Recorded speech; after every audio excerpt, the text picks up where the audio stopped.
Hello everyone, मैं हूं आपका दोस्त डॉक्टर संदीप यादव। और जैसे कि हम सभी को पता है, एग्ज़ाम पास आ चुका है, ज़्यादा टाइम बचा नहीं है। जो भी हमारे एफएमजी एस्पिरेंट्स हैं, और नीट पीजी की बात अभी तो मैं करूंगा नहीं, क्योंकि मैं खुद एक नीट पीजी एस्पिरेंट हूं। ये वीडियो एफएमजी एस्पिरेंट्स के लिए है, या उनके लिए जो किसी भी एग्ज़ाम की तैयारी कर रहे हैं और एग्ज़ाम एकदम सर पे आ चुका है। तो इस टाइम पे क्या होता है ना, आपके पास ज़्यादा टाइम होता है और मेरे पास भी इतना टाइम नहीं है कि हम फालतू बात करें।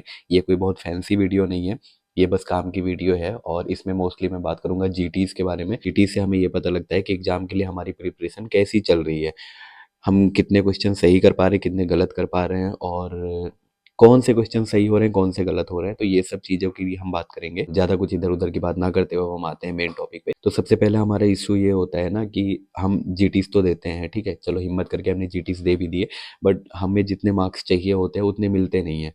तो सबसे पहली बात तो ये है कि जीटीज के लिए आपको सिर्फ पासिंग मार्क्स स्कोर नहीं करना है, उसको टारगेट नहीं करना है।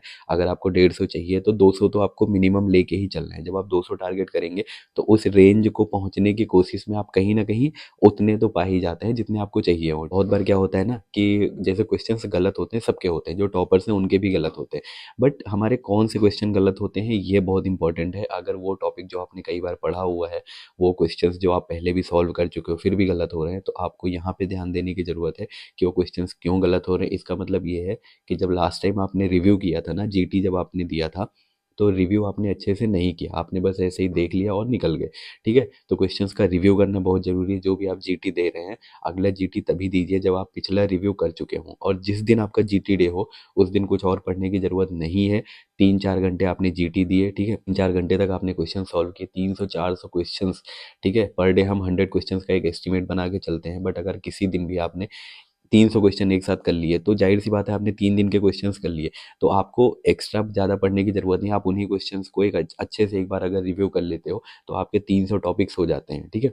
और अगर आप रिव्यू अच्छे से करते हो, तो जो क्वेश्चंस आपसे गलत हुए हैं, तो वो भी आपको पता चल जाता है कि क्यों गलत हुए हैं। ईजी क्वेश्चंस गलत किए हैं तो फिर आपको और ज़्यादा ध्यान देने की ज़रूरत है, और टफ वाले गलत किए हैं तो उस टॉपिक को पढ़ने की ज़रूरत है। यहाँ पे एक बहुत इंपॉर्टेंट चीज़ मैं ऐड ऑन करना चाहूँगा। जो हमारे medicine faculty doctor Priyansh Jain sir हैं, उनकी एक बात आप सभी को याद रखनी चाहिए कि जो अगर आपको 150 नंबर चाहिए, तो क्या होता है ना कि तुक्के से 80-90 नंबर ले आते हैं लोग। जैसे आप 300 क्वेश्चन सॉल्व करोगे तो एक हद तक क्वेश्चन तो आपके सही होने ही होने, ठीक है। पर होता ये है कि जो ईजी वाले हैं उनको गलत नहीं करना है, ठीक है।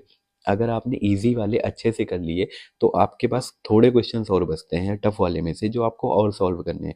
अब क्या होता है कि जो आपके गलत हो गए, आप उन्हीं को लेके पीछे पड़े हो, और उस चक्कर में जो ईजी वाले जो आपको आते थे, जो टॉपिक्स आपके स्ट्रांग थे, आप उनको भी भूलते चले जाते हो। ये गलती नहीं करना है। जो आपको अच्छे से आता है उसको भूलना नहीं है। वो क्वेश्चंस अगर दिखे तो उसको पकड़ के वहीं पे सॉल्व करना है, ठीक है।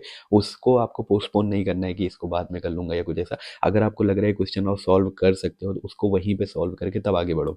अब क्या होता है, हमें ये भी पता होना चाहिए कि कौन से क्वेश्चन हमें सॉल्व नहीं करने हैं। अगर कोई क्वेश्चन है जिसमें आपको बिल्कुल आइडिया नहीं लग रहा है, आप बिल्कुल समझ नहीं पा रहे हो कि इसमें करे क्या ना करे, उन क्वेश्चन को आप पोस्टपोन कर दो। आप बोल दो बाद में करूंगा मैं, ठीक है, तेरे से बाद में मिलता हूँ भाई, मेरे पास अभी टाइम नहीं है। अभी जो मेरे अच्छे दोस्त हैं ना, जिनके बारे में मैंने अच्छे से जाना समझा इतने दिन, मैं उनको पहले हाथ मिलाऊंगा, पहले उनसे मिलूंगा, ठीक है। आप वो क्वेश्चंस पे ध्यान दीजिए। फिर ये होता है, आपके जो सब्जेक्ट्स स्ट्रांग हो, जैसे मान लीजिए ओबीजी आपका स्ट्रांग है, तो ओबीजी वाले क्वेश्चंस जो है उनको पकड़ पकड़ के सॉल्व करिए, उनमें गलती मत करिए। कोशिश करिए कि अगर मेरा ये सब्जेक्ट स्ट्रांग रहा है तो मैं इसमें गलती नहीं करूँगा। इन क्वेश्चन को मैं एक बार, भले ही मुझे थोड़ा ज़्यादा टाइम देना पड़े, बट इनको मैं करूँगा, क्योंकि इसमें पॉसिबिलिटी ज़्यादा है कि मैं इनको सही करूँ। और यही तो आपको करना है ना। एफएमजी एक क्वालिफाइंग एग्जाम है, कम्पिटिटिव एग्जाम नहीं है, आपको क्वालिफाई करना है, ठीक है। तो उसमें आप सबसे पहले फोकस करिए जो आपको अच्छे से आता है, जो आप सही कर सकते हो, सबसे पहले आप उनको सही करो। गलती और होती है कि बहुत लोग क्या करते हैं, शॉर्ट सब्जेक्ट्स को बिल्कुल दरकिनार कर देते हैं, बहुत इग्नोर कर देते हैं, जो कि बिल्कुल अच्छी चीज़ नहीं है। अगर आप डर्मा, एफएमटी, साइकेट्री, ये सब चीज़ें मिला के भी अगर आप 4-5 सब्जेक्ट अच्छे से कर लेते हो, तो 30-40 नंबर आपके बहुत अच्छे से हो जाते हैं। और ये मत भूलिए कि 80-90 नंबर तो आप ले आओगे, ठीक है। उसके बाद कोई एक बड़ा सब्जेक्ट अगर आपका स्ट्रांग है, तो आप कुछ उसमें भी स्कोर कर लोगे। उसके बाद आपको जो 30-40 जो इंपॉर्टेंट मार्क्स हैं ना आपके, वो छोटे सब्जेक्ट ही दिलाएंगे। क्योंकि ज़रूरी नहीं है कि सारे बिग सब्जेक्ट्स ही आपके स्ट्रांग हो, या आपकी सर्जरी ही बहुत मजबूत हो, मेडिसिन भी हो, पैथ हो, पीएसएम हो, ओबीजी हो, ज़रूरी नहीं ये सारे बिग सब्जेक्ट्स आपके स्ट्रांग हो। तो इसके लिए फोकस ये करो कि जो छोटे-छोटे हैं, जो एक-एक दिन में, 2-2 दिन में आप रिवीजन कर सकते हो, उनको उनको ज़्यादा फोकस करो, ठीक है? क्योंकि वो आपके वो वाले इंपॉर्टेंट मार्क्स दिलाते हैं जो लोग अक्सर इग्नोर कर देते हैं। अगला इंपॉर्टेंट पॉइंट हमारा ये है कि हमें जीटी देते हुए कभी भी ये मन में नहीं रखना है कि जीटी के स्कोर से हमारे जीवन पे कुछ फ़र्क पड़ने वाला है। नहीं, बहुत लोग ऐसे होते हैं जिनके जीटी में 250-250 मार्क्स आते हैं, बट ये मेक श्योर नहीं करता है कि आपके मेन एग्ज़ाम में कितने मार्क्स आएँगे, ठीक है? और बहुत लोग ऐसे भी हैं जो जीटीज़ में अक्सर फेल होते हैं बट एग्ज़ाम में अच्छा कर ले जाते हैं। क्यों? क्योंकि उन्होंने इतनी जीटीज़ दी है, उन्होंने प्रेशर हैंडलिंग सीख लिया, उनका सेल्फ कंट्रोल इतना अच्छा है कि अगर उनके कुछ क्वेश्चन गलत भी होते हैं तो उस चीज़ को दिमाग पे हावी नहीं होने देते। बहुत बार क्या होता है एग्ज़ाम शुरू होते ही आपके 10 क्वेश्चन ऐसे आ जाते हैं, शुरू के 10 क्वेश्चन आपको बिल्कुल नहीं आते, ठीक है? एक बार के लिए ये मान लो ना, चलो ठीक है 300 मार्क्स का एग्जाम है ही नहीं, 290 मार्क्स का एग्जाम है, ठीक है, फिर भी आपको 150 स्कोर करना है, 10 क्वेश्चन जाने दो। ऐसा तो नहीं होगा ना कि शुरू के 100 क्वेश्चन हार्ड ही होंगे। 10-20 अगर आपसे टफ भी हो रहे हैं उनको छोड़ दो, नहीं लग रहे हैं छोड़ दो, आगे के क्वेश्चन करो। बहुत बार ये होता है कि शुरू के 10 क्वेश्चन ही बहुत ईजी आ गए, हमने तो ऐसे बोल दिया अरे अब तो हो जाएगा, तो कुछ भी नहीं है, बहुत ईजी पेपर है। इस चक्कर में जल्दी जल्दी में जो आ रहे हैं वो भी हम गलत करते चले जाते हैं। तो ये गलतियां नहीं करनी है, यही तो काम है ना जीटी का। जीटी के मार्क्स इंपॉर्टेंट नहीं है, जो प्रोसेस है ना, जो प्रोसेस है। आप एक बात बताओ, आप कभी भी अगर हिमाचल प्रदेश घूमने जाते हो, जरूरी नहीं है कि अगर आप शिमला मनाली या सिसु या जहाँ भी आप स्पीति वैली जहाँ भी जाते हो, जरूरी नहीं है कि वहाँ पहुँच के ही आपको ब्यूटी दिखती है। ऐसा कुछ नहीं है, वो एक स्मॉल डिस्ट्रिक्ट में आप जाके 2 दिन 3 दिन 4 दिन रह के आते हो, तो ऐसा नहीं है कि वो सारा कुछ वहीं पे सुंदरता आपको दिखती है। जब आप जा रहे होते हो ना, तो रास्ते में भी आपको पहाड़ दिखते हैं, हर जगह सुंदर चीज़ें दिखती हैं। तो उन चीज़ों को एंजॉय करते हुए जाइए, तब आपको जाके पीक पे मजा आएगा, ठीक है? तो एकदम ऐसे मत जाइए कि मार्क्स ही बताएंगे कि मेरा जीटी कैसा गया, ऐसा कुछ भी नहीं है। आपको पता भी नहीं चलता कि जीटी आपके लाइफ पे क्या क्या इम्पैक्ट डाल रहा होता है। ये चीज़ें ध्यान में रख के चलो, टाइम मैनेजमेंट कैसे है, प्रेशर हैंडलिंग कैसे करना है, ये सारी चीज़ें सिखाता है जीटी आपको। अब एक बात करते हैं कि जीटी हमें कहाँ कैसे देना चाहिए। तो जाहिर सी बात है भाई, क्वांटिटी हर जगह मैटर नहीं करती, क्वालिटी भी देखो। मेरा पर्सनली मानना ये है कि अगर आपको लेंथी क्वेश्चन सॉल्व करने हैं, ऐसा भी नहीं है कि एक जगह ही सब कुछ होता है, बट अगर आपको लेंथी क्वेश्चन सॉल्व करने हैं तो प्रिपलेडर बेशक सॉल्व करो। प्रिपलेडर के क्वेश्चंस थोड़े बड़े होते हैं, मैंने ऐसा देखा है, मैंने ऐसा फील किया, मैं अपना ओपिनियन दे रहा हूँ। प्रिपलेडर के क्वेश्चंस थोड़े बड़े होते हैं, लेंथी होते हैं, और वो इसलिए इंपॉर्टेंट हैं क्योंकि एग्जाम में सारे आपके वन लाइनर्स नहीं आते हैं, अच्छे खासे लेंथी क्वेश्चंस भी आते हैं, ठीक है? और आप फ़ोन में सॉल्व कर रहे होते हो, फ़ोन में 4-5 वर्ड मिला के एक लाइन हो जाती है, बट जब कंप्यूटर पे बैठते हो ना, तो एक लाइन में अच्छा खासा इन्फॉर्मेशन लिखा होता है, आपको लगता है 3 लाइन का ही क्वेश्चन है, बट आपके फ़ोन के हिसाब से 6 लाइन का है वो, ठीक है? तो प्रिपलेटर आपको लेंथी और थोड़े बोरिंग क्वेश्चन सॉल्व करना सिखाता है, मैरो आपको ट्रिकी क्वेश्चन सिखाता है, ठीक है? तो जो भी आप दे सकते हो, अगर पॉसिबल हो दोनों जगह की जीटी दे दो, उसके बाद पॉसिबल हो डॉक्टोरियस के जीटी दे दो, सेरिबेलम से पढ़ रहे हो सेरिबेलम के जीटी दे दो। आपको जहाँ से भी अच्छा लग रहा है जीटी दे दो। मैं बस बता रहा हूँ कि मैंने कैसे-कैसे क्या सीखा। मैंने प्रीप्लेडर के जीटी दिए क्योंकि मुझे लेंथी क्वेश्चन सॉल्व करने थे। मैरो के दिए क्योंकि मुझे ट्रिकी क्वेश्चन सॉल्व करने थे।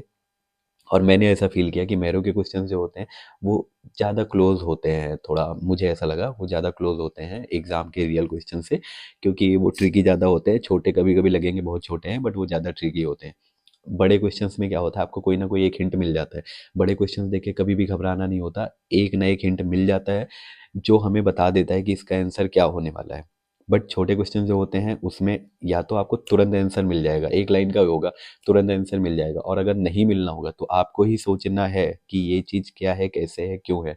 इसके अलावा जीटी से रिलेटेड एक चीज़ और ध्यान रखने की बात है, कभी भी अपने कलीग से, अपने साथ वाले से बिल्कुल मत पूछो तुम्हारे कितने आए, तुम्हारे कितने आए। वो सेम जीटी में बोलेगा उसके 250 आए, एक सेम जीटी में बोलेगा उसके 120 आए। फिर आप परेशान हो जाओगे कि अरे यार इसके इतने आ रहे हैं, इसके इतने आ रहे हैं, इसके बहुत कम, इसके बहुत ज़्यादा, आप परेशान हो जाओगे। बिल्कुल मैटर नहीं करता जीटी के मार्क्स और आपके रियल एग्जाम के मार्क्स, बिल्कुल मैटर नहीं करता, कोई संबंध ही नहीं है इन दोनों का, ठीक है? जैसे भी मार्क्स आ रहे हैं खुशी खुशी एक्सेप्ट करो, अगले जीटी की तैयारी करो। अगले जीटी की तैयारी से पहले पुराना जीटी जो दिया था उनको रिव्यू करो, उनको रिव्यू करो। जो पॉइंट आपको बिल्कुल नहीं आ रहे उनको एक जगह लिख लो। आपको लग रहा है कि ये इंपॉर्टेंट है, अपने पिछले 2-3 जीटी उठाओ, देखो कौन कौन सी चीज़ें बार बार रिपीट हो रही है, उनको पढ़ो, ठीक है? बार बार चीज़ें पढ़ने से क्या होगा, जब चौथी बार आप जीटी दोगे वो क्वेश्चन आपसे गलत नहीं होगा।